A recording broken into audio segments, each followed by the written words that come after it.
Nagsimula ang lahat sa isang poster sa Portland, Oregon sa Amerika na nagtatanong sa mga tao na kung pwede ba nilang ibahagi ang pinakakakaiba at hindi maipaliwanag nilang mga panaginip sa Willamette Valley Dream Survey.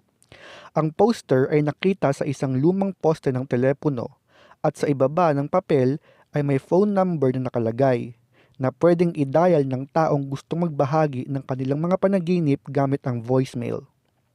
Ang survey ay nagtatala ng mga impormasyon kung anong petsa or buwan ang may pinakamaraming naiulat na kakaibang panaginip.